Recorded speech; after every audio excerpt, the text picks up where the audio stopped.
And we're back with We Talk Over Monster Hunter World. Waterboy is so happy you guys didn't see him do something really dumb. He did not trank a dead monster. I mean, it did not happen. That did not happen. All right, fixing the Old Republic. So we're going to build the Old Republic again based on the idea of you picking whatever class you want, but you being at Nar Shaddaa. Yeah.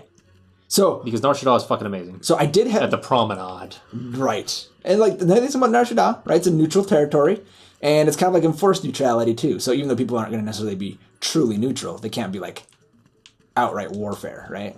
And the reason why, for those less initiated in Star Wars, is because Nar Shaddaa is is within Hutt-controlled space. Hutts are not aligned, and they are very big on controlling what they control. So they don't allow the Alliance or the Empire to get a hold or start trouble, fight with each other, anything like that. And they are powerful enough to do this. So that's why this would work as a setting. Yeah. So like, now I won't lie. So one of the things that I loved about the Old Republic and hated at the same time was the 8 storylines. Okay. Like, it was a ridiculous amount of game content, right? Like, it was actually pretty awesome. However, it required you to roll up fucking 7 alts. More, maybe, if you wanted to really explore the classes. Well, maybe that's the problem right there, is that you keep seeing them as alternates. Whereas I would see them as equals. I mean, they're not... I'm not trying to make a joke like that, but I mean, the whole thing about it is that I know that the alternate mentality, I know you didn't pick that up from Warcraft. No. And neither did I. So for me, I rolled that character because I wanted another character. I wanted to experience that storyline and to have another character to play the endgame with, not even necessarily in another role. All 3 characters that I started with, the first 3, they were all meant to be beaters. I don't say DPS because that's fucking dumb. But they were all meant to be beaters. So would you say they were master beaters? I was actually nicknamed the master beater in the guild. Yeah! I could do a fuck ton of damage. I was good on my Sentinel. But... and what? Nothing. I'll let that hang there. Hang. This is just euphemisms abound. So... I mean, I didn't make another character until it became apparent that the guild really needed a good tank, because the only good ones, we would have one good one and the other one was just a dick. So... and also wasn't even that good. Man, oh, that's the worst. Shit, another tenderizer jewel. Now I could actually have 3 exploit weakness without having to put on any gear. That is natural exploit weakness. So... This has been pretty lucrative, actually, so far. Then again, I haven't actually just sat there and never just grinded out tempered monsters like this. This is, I think, the first time we've really done it. So you're talking about how you wish you could have experienced the 8 storylines on one character, basically? Kind of, yeah. I don't know about that. I don't think that the stories could have been as good as they were and as unique as they were if you were allowed to do that. No, that's true. That's true. Because, like, one of the cool things about all those 8 stories, too, is, like, the way that they would tangent on one another and stuff. Mm-hmm. And you really couldn't do that if it was all one guy. Yeah, you couldn't bounce off of, this other person that does this one thing. And there was also the fact that it prevents things. Like, there are things in, say... No spoilers, of course, but... This game's pretty damn old. To be honest, you would have played this by now if you wanted to. It came out in Christmas 2011. But... there are things in the agent storyline that would have prevented you from being multiple other storylines. Ooh. So, that's a good one. Nice and easy. Ooh. Now, if you could join someone else's investigation, I could, if I remember right. Yep. And get the same gifts. Yep. Sweet. Yep. Yeah.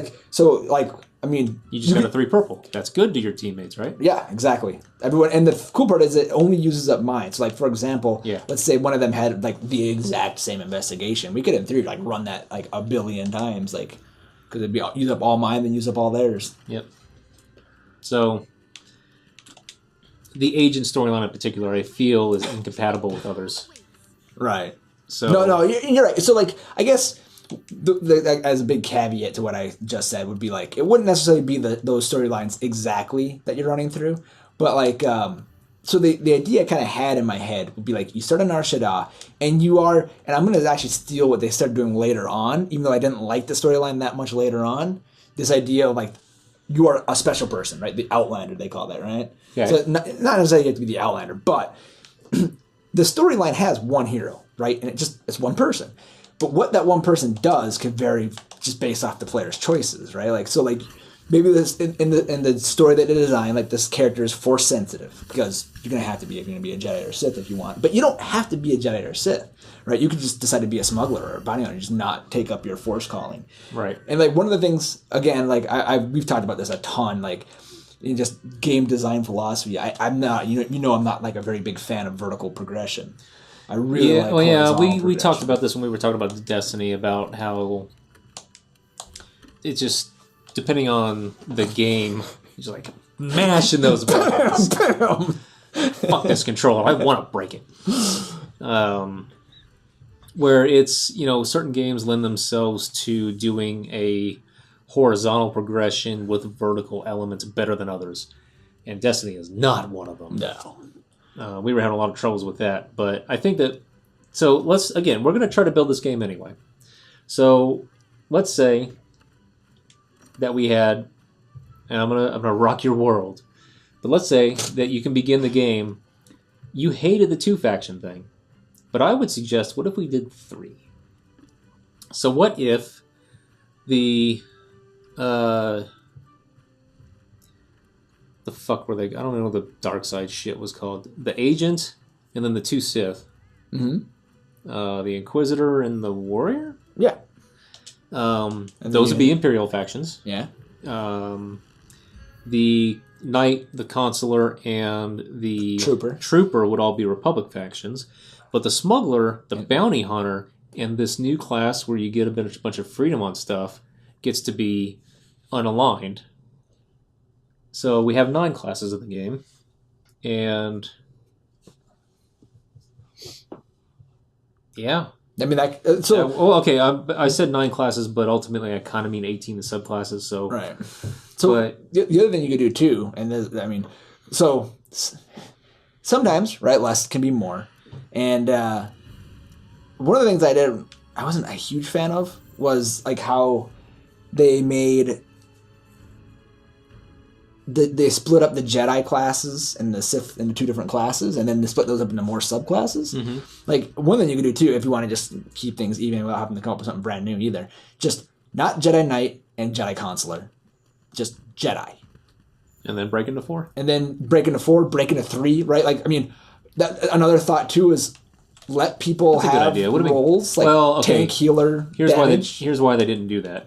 They wanted those 4 stories from the beginning. On each side. Right. So, I mean, you could do it where you only have 2 on each side, because you already would be with, like, Smuggler, Bounty Hunter, that's only 2 stories, right? Like, and this third whatever class, and just to make it 3 if you have the third whatever class. To get your 3 threes in there to make it all. I mean, I guess at this point that's just a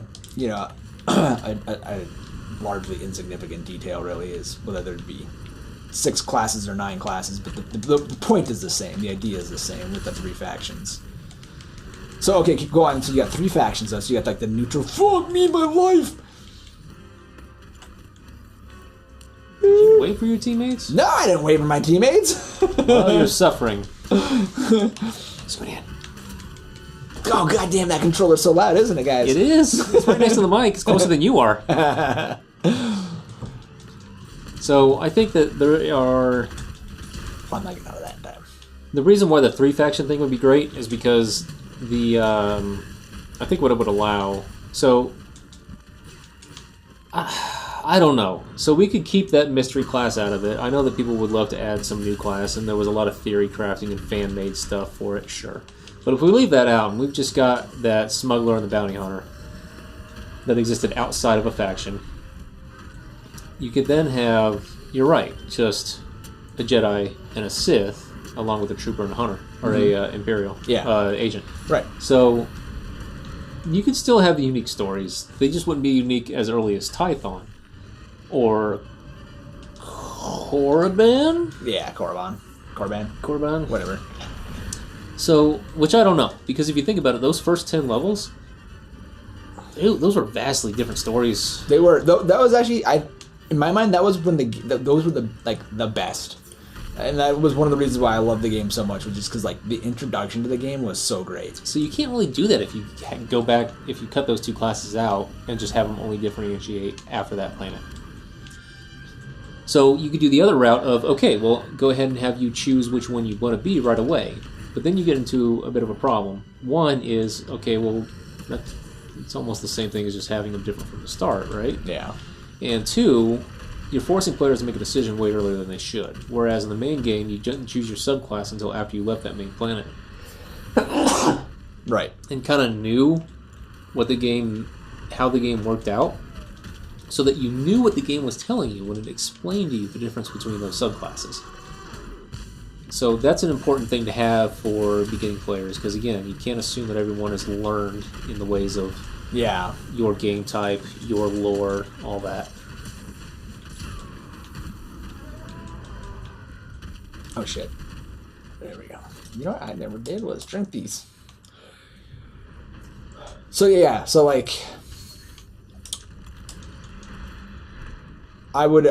agree. I would say you either do it where the classes are just one class through and through, and you just have, it changes the story obviously, or you just have to have separate. You have to cut out those. I think you should have those classes. That allows us to add a ninth, and keeps them and the reason why I want to keep them is because those 4 classes were very different. A Sentinel played out very different from a Guardian. Not just because it was able to have a different role, but even the DPS stuff, it just very different. So, but having them all on Nar Shaddaa, this timing was terrible with the steak, but I'm gonna get it done. Was this give you more? It makes it so my stamina doesn't deplete. Did I eat it? I did eat it. Yeah, no, I got it down. Oh, you did? Okay. It's out of the inventory now. Yeah, it's so last time my stamina was starting to deplete. If you eat a well done steak though, that stamina depletion just doesn't happen for fucking ever. So this will save me from actually having to worry about my stamina. It wasn't really important. I really did not need to do that, especially after I already re-aggroed him. That's kind of how I felt about a lot of the food stuff, and so I never really paid much attention to it. I would eat at a camp before a hunt, but they wouldn't let you eat again if you died. So right, that was just okay, I'll do this and hope to do it in one go, and hope that this gives me the advantage I want. But I guess that there I've seen videos where there's actually a lot of intricacy when it comes to what you can do with the recipes and why you should try to find these other items and hunt for them. Yeah. To make the recipes more robust and stronger and stuff. And that's great that that's there. It's just not something I had got into. Yeah. That's fine, though. It just makes it's a little thing that if you put a bunch of extra effort into it, it'll make the game a little easier. But there are probably a number of times where I died very close, and that little edge would have helped.